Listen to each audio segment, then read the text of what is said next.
Bonjour, c'est Mac Aldebaran de la Gazette de Rennes-le-Château. Eh bien, je suis avec Rudy. Nous sommes à Rennes-le-Château, au Jardin de Marie. Bonjour à toi. Salut Mike, salut. Une fois de plus, rendez-vous au Jardin de Marie. Oui, oui, effectivement. Lieu de rencontre des chercheurs. Oui. Alors, tu vas tout nous dire, hein, parce que... Je sais tout. Parce que déjà, l'énigme s'arrête ici. On va montrer le livre. Alors. Voilà. Rennes-le-Château. L'énigme s'arrête ici. Entendu comme l'énigme fait une pause ici. Oui, voilà, parce qu'en fait, elle s'arrête pour mieux reprendre, mais dans un autre plan peut-être. Voilà. Alors, raconte-nous un petit peu comment tu es arrivé, comment tu t'es mis à t'intéresser, on va dire, à Rennes-le-Château, à Rennes-les-Bains, à tout ce macrocosme, on va dire.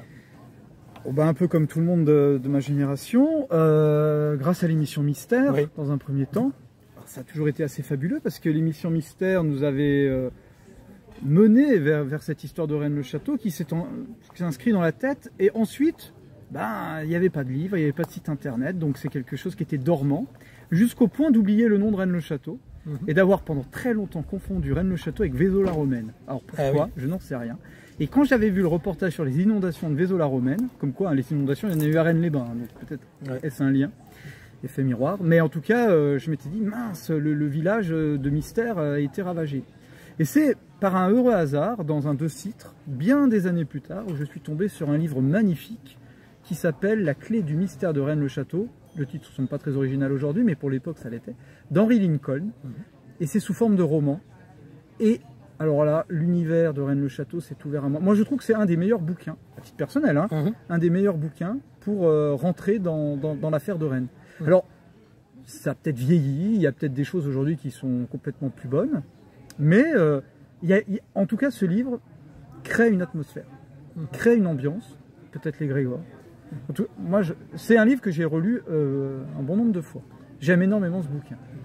Et suite à ça, Internet est arrivé, j'ai cherché d'autres livres, je suis tombé sur le Bedu, qui détruisait tout. Après le Valais, Histoire du trésor de Rennes-le-Château, qui était plus pragmatique, et qui remettait un petit peu de... Puis tu sais, c'est des couches successives, en fait. Un livre, un deuxième, un machin. Puis petit à petit, tu te forges une vision de la chose. Et puis, bah, t'es lecteur. Et puis un jour, il va se passer peut-être une providence, là où la preuve danse, où tu trouves quelque chose. Et peut-être que c'était voulu. Et la quête a commencé à ce moment-là. Donc je suis passé de lecteur aficionados, à chercheur, à questeur peut-être, ouais. Qu'est-ce que l'heure? Et... Comme le S, alors le S est inversé comme mystère. Ah, peut-être c'est un lien. Toujours est-il que je suis devenu donc chercheur, mais en restant toujours passionné et à lire les travaux de tout le monde, donc toujours amateur-chercheur. Et un jour, je suis devenu auteur. En 2016, je publie mon premier livre, qui est la genèse de l'année 2015, donc aujourd'hui 2025, ça fait 10 ans. Voilà. Donc 3 livres, une trilogie, Rennes-le-Château, les sources, la trilogie, et maintenant Rennes-le-Château, l'énigme s'arrête ici, qui est une sorte de rembobinage général où on reprend l'affaire, mais totalement autrement, sous un angle totalement différent. Et là, on est plus sur l'affaire Boudet. Et je précise avec une préface aussi de Damien, qui est ici avec nous, qui a fait aussi la couverture du livre. Voilà, je remonte à l'écran. Alors, il ne fait pas que les couvertures, hein, il fait aussi les tranches et le 4e de couverture. Damien, donc de la séance de minuit, avec qui on a fait l'émission Mystère, justement. Alors là, je précise, il n'y a aucun montage, nous sommes vraiment les trois ensemble en un même lieu. Il y a même Jean-Pierre Montel qui est pas loin, il est là. Pas loin, et Arcana. Il y a tout le monde, il y a Arcana. Mais bon, nous sommes réunis à Rennes-le-Château. Dans l'adversité. Ensemble. Non mais c'est chouette, parce qu'on a fait plein de YouTube, et là, c'est la première fois qu'on est tous ensemble. Voilà. Donc, tu disais, tu es questeur, auteur. Et donc ce livre alors est un point de départ, peut-être il se termine, mais il y a un commencement. Ce livre, il a un avantage par rapport à tous les autres livres qui ont été écrits, c'est qu'il a au moins le mérite de déterminer les problématiques et de voir les problématiques réelles sur lesquelles on peut apporter une réponse concrète. Je m'explique. L'affaire Plantard, qu'est-ce qui tourne autour de l'affaire Plantard? C'est la construction du mythe, de comment il l'a construit et pourquoi il est arrivé là. Donc, quelqu'un comme Christian Doumergue a énormément travaillé sur la question et il en a délimité vraiment une bonne partie des contours. toi, avec les histoires de résurgence par rapport à tes conférences, tu as expliqué pas mal de choses sur la résurgence templière qui inclurait Plantard. Je conseille les gens d'aller voir les vidéos de tes conférences. Un peu de pub, hein, mais voilà. La Gazette de Rennes le Château. La Gazette de Rennes le Château. Tout à fait. Et puis nous avons l'affaire Saunière avec la cause de son enrichissement. Et est-ce que a-t-il réellement trouvé un trésor?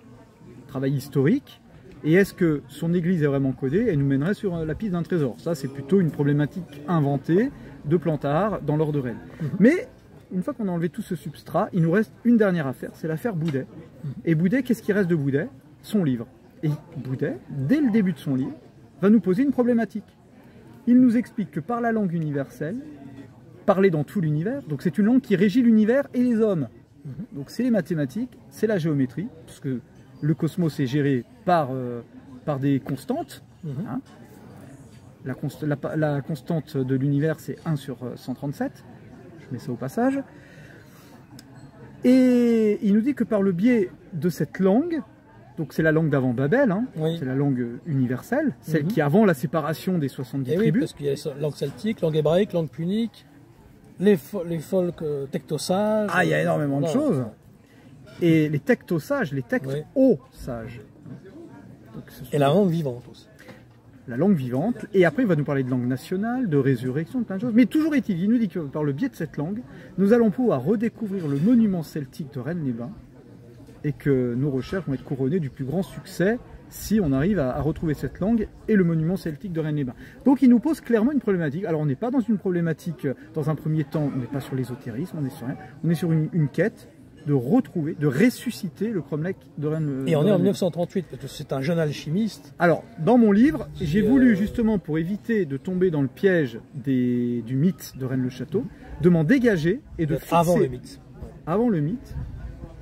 Et de me fixer sur une date simple, 1938, où là, il n'y a pas d'affaire Plantard, l'affaire Saunière, à part Jean Giroux qui avait parlé d'un curé qui avait peut-être trouvé un trésor pour financer son domaine, on n'avait rien d'autre. Donc voilà, on est en 1938, un jeune alchimiste arrive à Rennes-les-Bains parce qu'il est initié par son grand-père. Il a la langue celtique, le livre de l'abbé Boudet dans les mains et il va commencer sa quête. Et il a déjà des clés de compréhension que son grand-père lui a léguées et quelques travaux qu'il a fait. Et par ce biais-là, alors dans le livre, tout est faux, mais tout est juste. Ce qui rappelle aussi l'initiation avec Jean Rignac. Ouais. Ah ouais, le réveil des titans. Puisque l'abbé Boudet nous parle du réveil inattendu de la vraie langue celtique. Réveil à entendre comme un cadran, comme un réveil. Et donc le cromlech est en rond, divisé en 12 parties, les 12 heures. Et ça va partir comme ça. Ces 12 dont on va parler avec Pierre Plantard, cette horloge, ces fameuses horloges des 12. Voilà. La tour Magdala s'appelait la tour de l'horloge. Là où l'horloge. Mais même le café de l'horloge. Avec Corbu. Oui. Mais l'horloge, il loge la lumière. Oui, puis on l'entend. On en parlera plus tard. On en parlera plus tard, ou peut-être pas. Oui, c'est à la fois un roman, et en même temps, il y a certaines choses du réel. Hein, alors, quand je dis que tout est faux, mais que tout est juste... Seul le réel, seul le merveilleux est vrai, comme dit Eugène Cancelier. Eh ben c'est ça. Oh non. Oh non. Il faut comprendre la chose comme ça. Quand on veut expliquer un sujet aussi alambiqué que la vraie langue celtique, on pourrait faire un livre comme une sorte d'essai où on ferait une explication étape après étape, mais c'est laborieux. Le but, c'est quand même aussi d'amener le lecteur vers une sorte d'imaginaire et il faut aussi qu'il se plonge. Il faut qu'il se plonge aussi dans ce qu'était cette époque en 1938. Il faut amener le lecteur là-dedans. Donc en fait, il y a une double quête. Il y a moi dans le présent avec mon ami Cyril. Et j'ai des sortes de transes médiumniques où je suis projeté dans le corps de ce jeune alchimiste qui, sans le maîtriser, c'est-à-dire je suis une sorte d'observateur du passé où je vois ce jeune alchimiste progresser dans sa quête et les informations que je vois, je les ramène dans le présent et nous faisons la quête aussi de notre côté.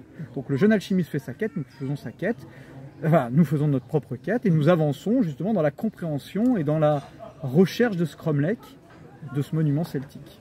C'est comme ça que ça se passe. Voilà. Et en aparté, tu apparais aussi dans Les Secrets du Razès, le film de Philippe Brunel, dans la troisième partie.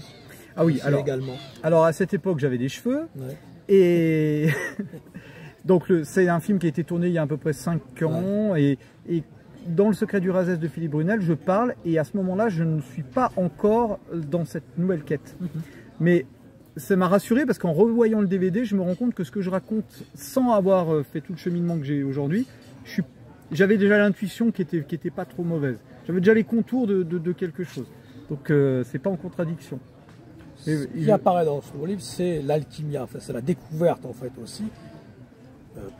Peut-être l'église de Rennes-le-Château, qui est juste derrière nous, eh bien, c'était une demeure philosophale.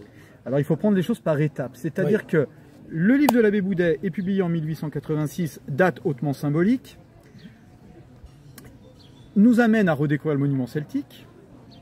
Et pourquoi, à quoi sert le monument celtique? Mais toujours est-il qu'en 1885, l'abbé Saunière arrive à Rennes-le-Château et qu'en 1897, l'église de Rennes-le-Château est terminée et que, en ayant la connaissance du monument celtique, l'entrée dans l'église de Rennes-le-Château te fait comprendre que nous sommes dans un reflet de ce qu'est le cromlech de Rennes-les-Bains dans l'église de Rennes-le-Château. Le cromlech fonctionne comme un creuset naturel, avec des forces agissantes, et ça c'est expliqué dans le livre, et on retrouve le processus alchimique dans l'église de Rennes-le-Château, et on se retrouve dans une demeure philosophale selon les termes employés par le processus Fulcanelli. Oui. Voilà. Et des cathédrales. Le mystère des cathédrales ou Menhir Dolmen-Croix. MDC, mystère des cathédrales. Donc on sent une sorte de paternité. Tout ce cheminement a aussi pu être fait grâce à la grotte de Montferrand. Voilà. J'allais y venir avec le miroir, la dimension spéculaire avec le bas-relief de la Toison d'Or. Alors, sans vouloir trop perdre les gens, il faut savoir que la grotte de Montferrand est la reproduction... Non, c'est l'inverse.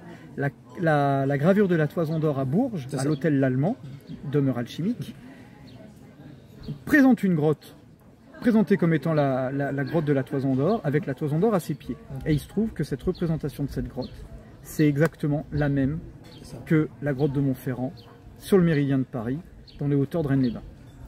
Et la Toison d'Or, qui est figurée sur la fresque, les plis avec la tête du bélier, et ben on le retrouve dans la pierre qui est au pied de l'entrée de la grotte de Montferrand. Donc ça c'était déjà excellent parce que ça te permettait déjà de faire un lien avec l'alchimie. Donc ça m'a fait rentrer là-dedans et de faire tout le cheminement qu'on va voir dans le livre. Alors du coup maintenant, si on se projette dans l'église de Rennes-le-Château, l'église de Rennes-le-Château, quand elle est restaurée, la première chose qui est restaurée, c'est l'autel. L'autel Marie-Madeleine, on voit la Sainte devant la grotte. Et il se trouve que cette peinture, de la manière dont elle est disposée, avec la montagne derrière, la ruine, c'est exactement la disposition géographique de la grotte de Montferrand, du mont Cardou et du château de Custossa. C'est expliqué dans le livre et il y a une spatialisation de l'image comme ça, reproduit sur carte. Donc l'autel, c'est la grotte de Montferrand, c'est le centre du cromlech, c'est le centre de l'église. Et à partir de là, toute la restauration de l'église va se faire après. On pose le centre, on construit après. Et on va retrouver dans l'église de Rennes-le-Château les éléments du grand œuvre. Est-ce que tu veux que je développe ou est-ce que tu as des questions?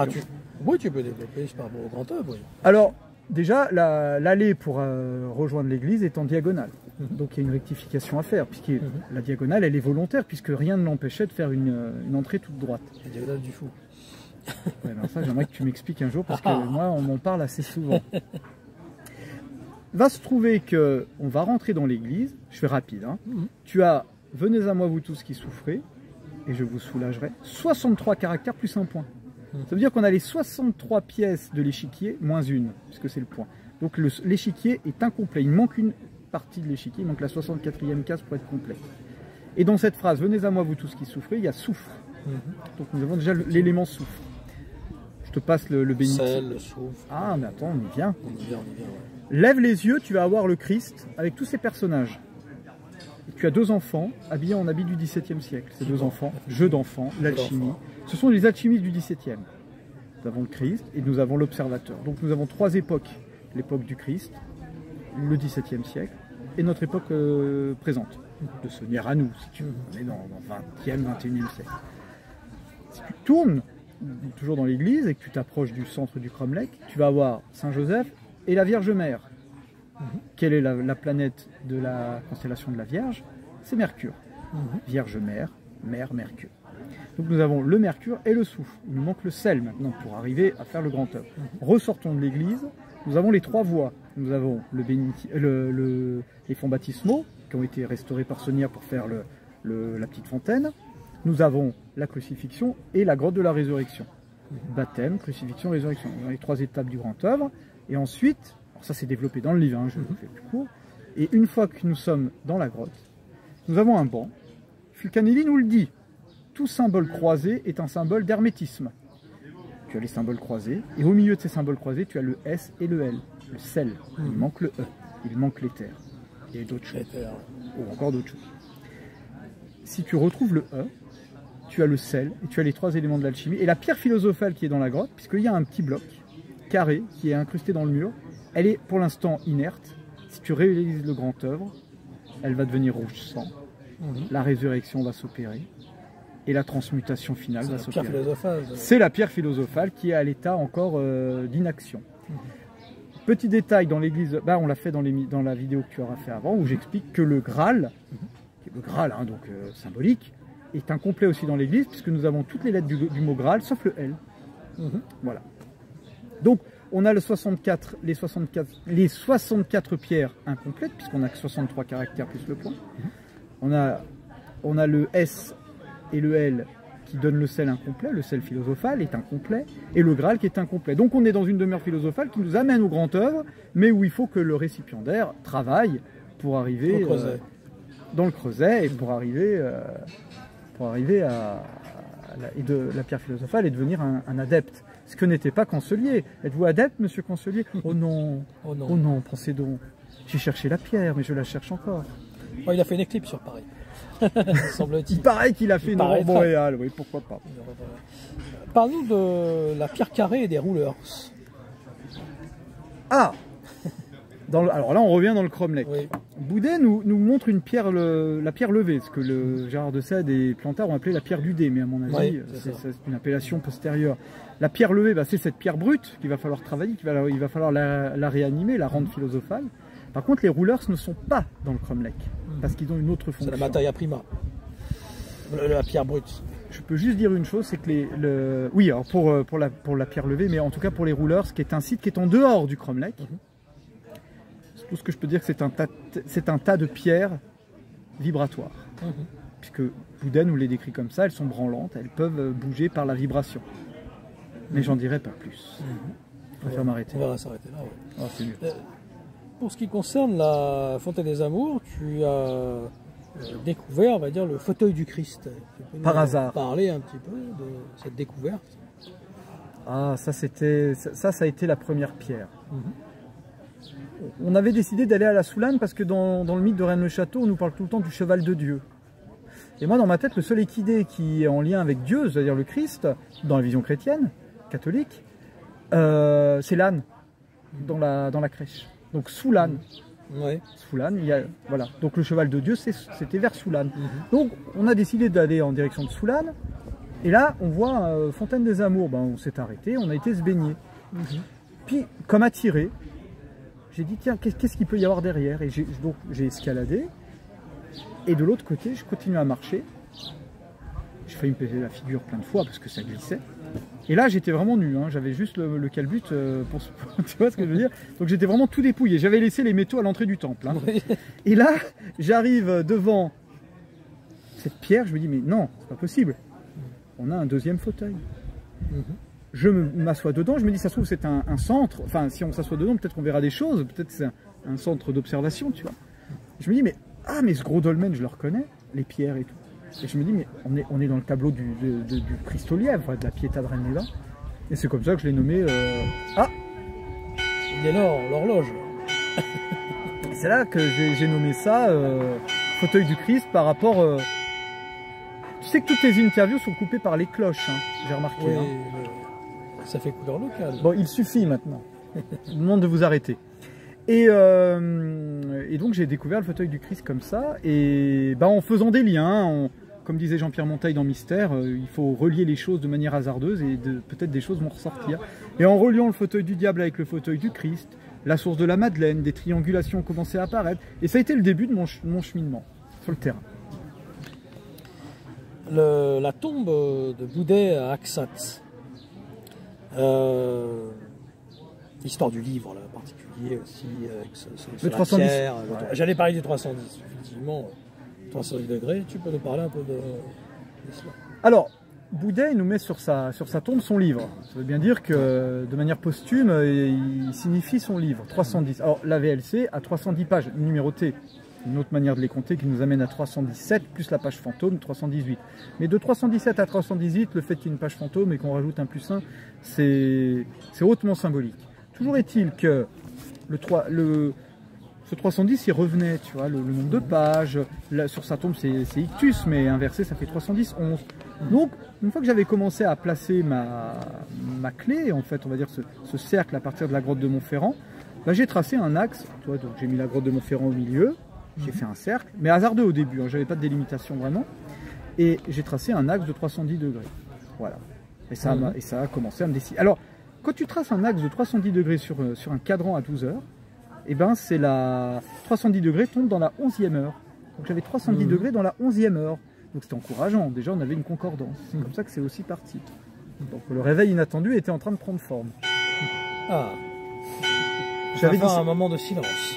J'avais dit stop. De silence. Ouais, de silence. Pour la résurgence.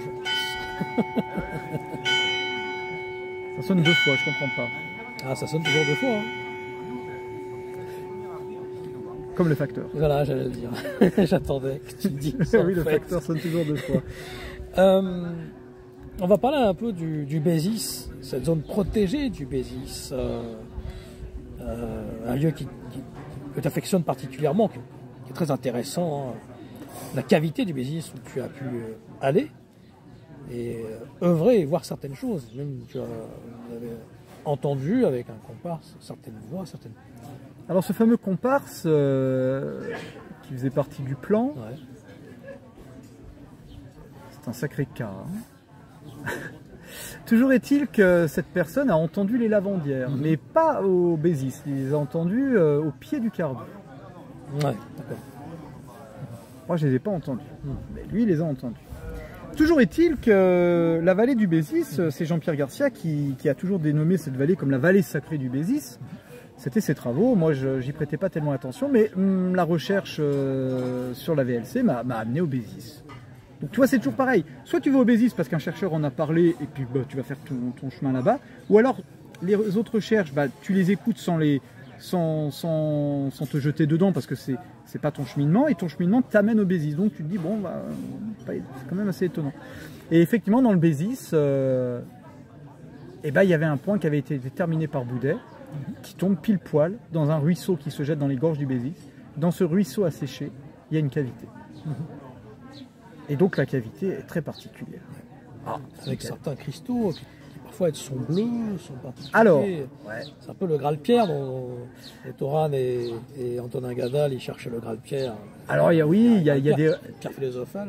Il y a des roches à l'intérieur qui, avec l'humidité et la lumière, paraissent bleues, mais quand tu les ressors, elles ne sont plus bleues. Mais elles sont bleues. C'est ça, dedans. Elles sont bleues dedans.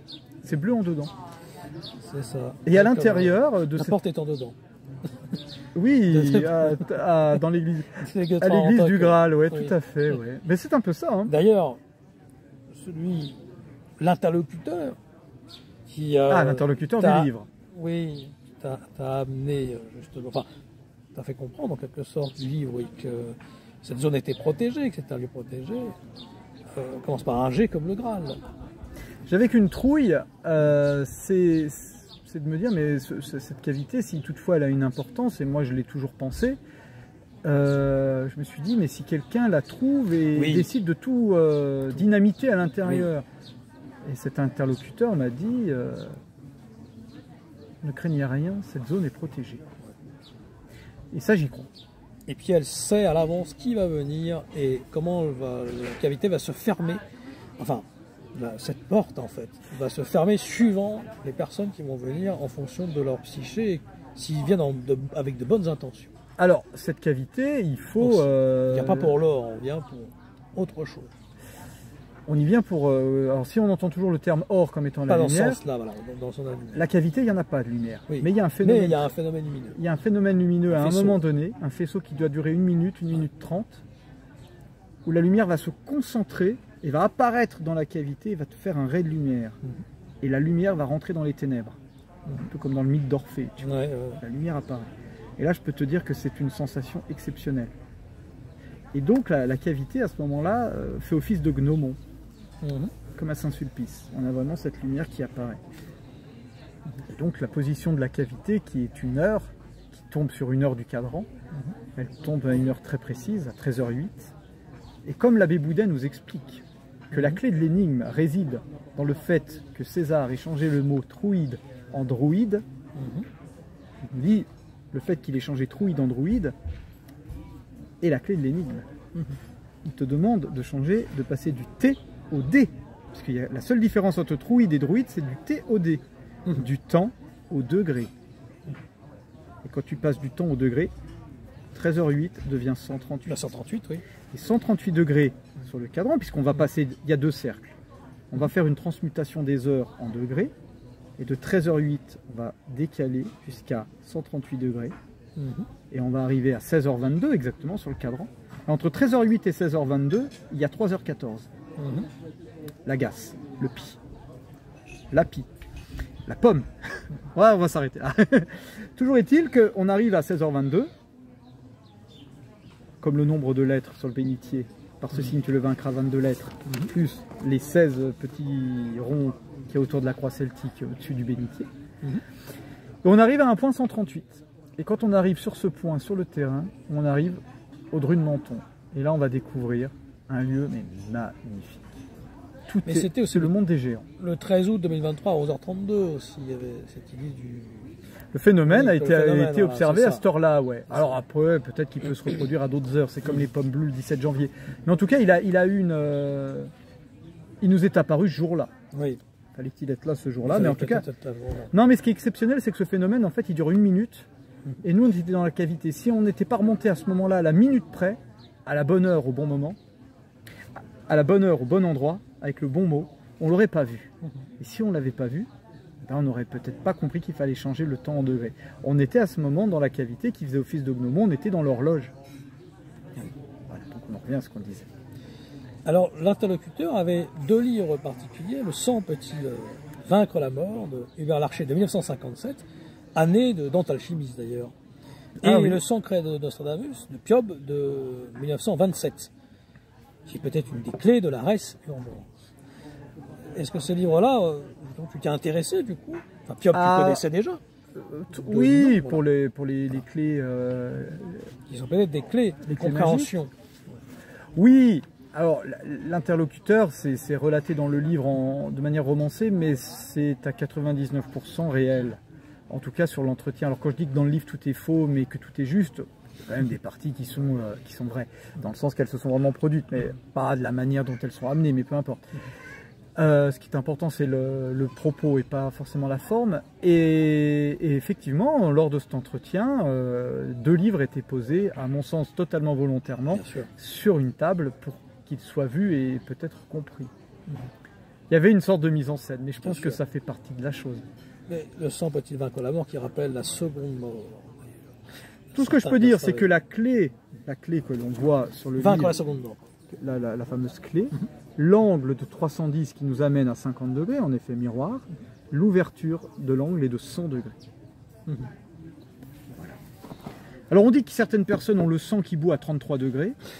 Là, le sang peut se régénérer à 100 degrés. Et donc cet interlocuteur vous avez dit que les âmes et les esprits du Cromlech connaissaient vos intentions, en quelque sorte aussi. Donc là, une personne qui viendra avec une intention noble, on va dire, aura une ouverture, et puis l'autre, il aura une fermeture. Il y a l'ouvert et le verrou. C'est ça. C'est ça, comme on a dit, c'est le verrou. C'est-à-dire qu'on est sur une quête de temps plié, c'est-à-dire le temps est plié, c'est-à-dire que ces entités auraient la capacité de savoir à l'avance ce qui va se passer, parce que l'espace et le temps sont des variables. Toutes les dimensions. Et bien c'est un peu ce que l'interlocuteur... Toutes les lignes de temps. Voilà. Donc dans cette résurgence où le temps est plié, le temps plié, c'est ça. C'est-à-dire que les choses sont connues d'avance et peuvent être anticipées sur certaines choses. C'est une interprétation que... Bah alors après c'est de l'interprétation, mais pour l'avoir vécu, c'est assez impressionnant. Et tu cites aussi à un moment du coup Piob, pour le secret de l'occultisme, la néo-occultiste, aussi tu t'es intéressé un peu à Piob un petit peu. Un petit peu parce que dans les bonus du DVD de Philippe Brunel, à un moment est évoqué que Pierre Piob estime que Attends, on va couper. Première partie.